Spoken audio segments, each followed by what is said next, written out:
Les secrets des esprits forts et comment adopter leur attitude. Par Stéphane Quesnel, des blogs sensdelavie.net et gagnerautennis.com.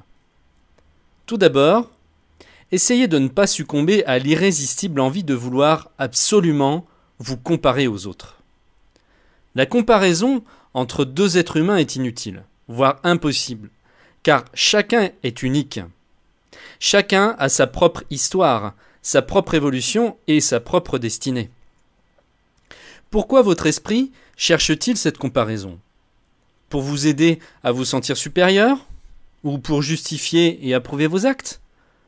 Peu importe, mais sachez que cette mauvaise habitude peut faire naître en vous un défaut tel que l'orgueil, véritable poison qui pourrira votre vie si vous le laissez grandir en vous.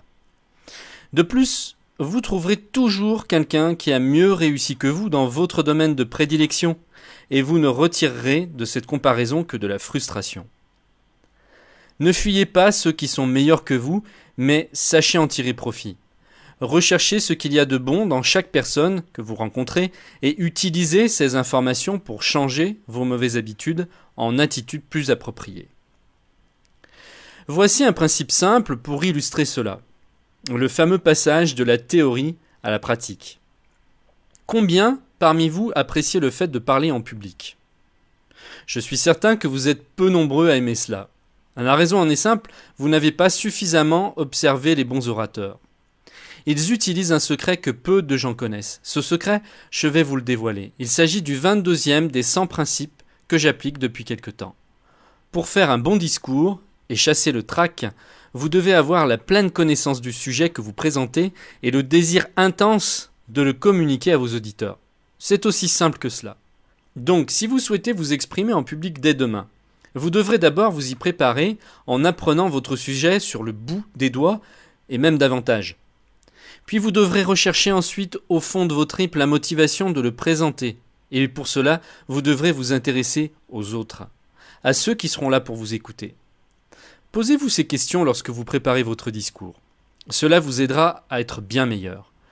Que vont apprendre de vous les personnes qui assistent à votre conférence? Que vont-elles en retirer à la fin de la journée? Avec quels outils pratiques repartiront-elles? Si vous apprenez à faire tout cela, avec de l'entraînement, vous serez beaucoup plus à l'aise à chaque fois que vous aurez à parler à quelqu'un, dans n'importe quelle circonstance. Pour mesurer la force de votre esprit, apprenez à mieux le maîtriser. Vous rencontrez chaque jour de multiples opportunités d'apprendre à mieux maîtriser votre esprit. Voici 5 nouveaux principes pour vous y aider. Principe 23. Lorsqu'une dispute est sur le point de commencer, dites-vous, est-ce vraiment important? Si ce n'est pas le cas, rompez immédiatement la discussion et transformez-la en un échange positif. Vous pouvez utiliser l'humour, la compassion, mettez de côté votre ego ainsi que votre orgueil. Principe 24, gardez les yeux fixés sur des objectifs importants comme la paix dans votre couple.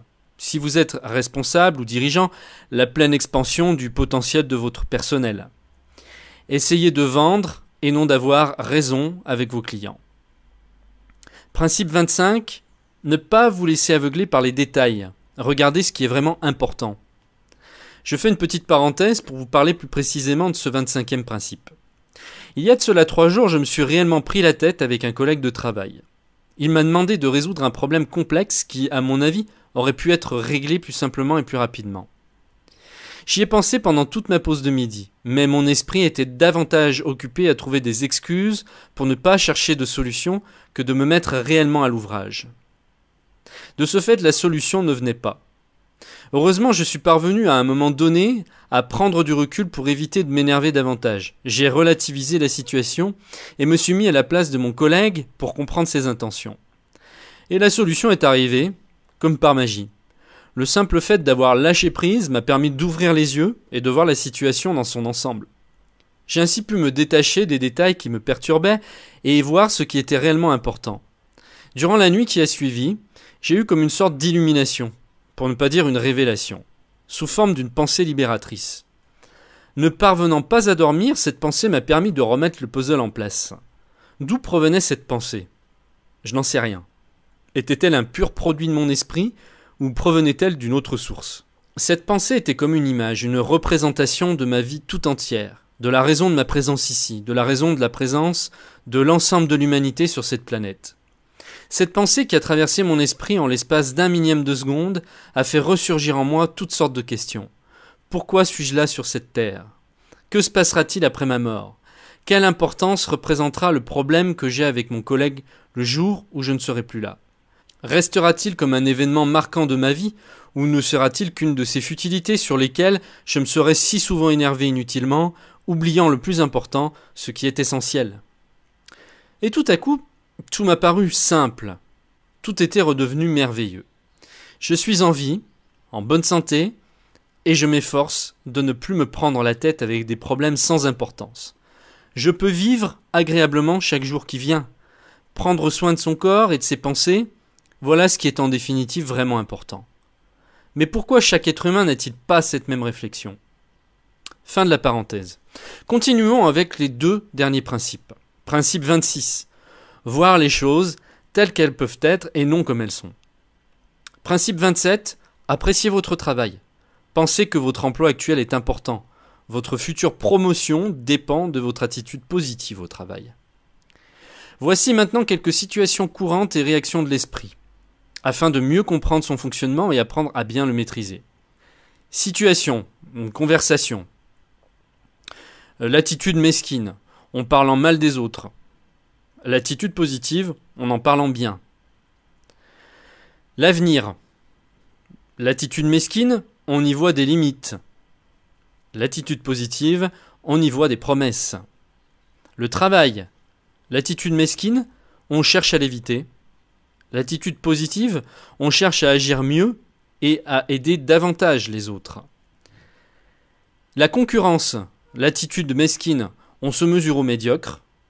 L'attitude positive, on se mesure au meilleur. Les objectifs. L'attitude mesquine, on en choisit des petits. L'attitude positive, on en choisit des grands. La vision. Attitude mesquine à court terme, attitude positive à long terme. La sécurité. Attitude mesquine, on s'en préoccupe. L'attitude positive, on la voit associée à la réussite. Les relations sociales. L'attitude mesquine, on s'entoure d'esprits mesquins. L'attitude positive, on s'entoure d'esprits ouverts, forts. Les erreurs. L'attitude mesquine, on fait d'un rien une montagne. L'attitude positive, on ignore les petites erreurs. Afin de terminer cet article dans un état d'esprit qui vous poussera à agir et à prendre des initiatives, je vous pose la question suivante et vous invite à y répondre ci-dessous. Qu'allez-vous mettre en place d'ici demain pour tirer profit de ces principes? Resteront-ils au stade de la théorie et serez-vous capable de suivre ce fameux dicton? La connaissance s'acquiert par l'expérience, tout le reste n'est que de l'information.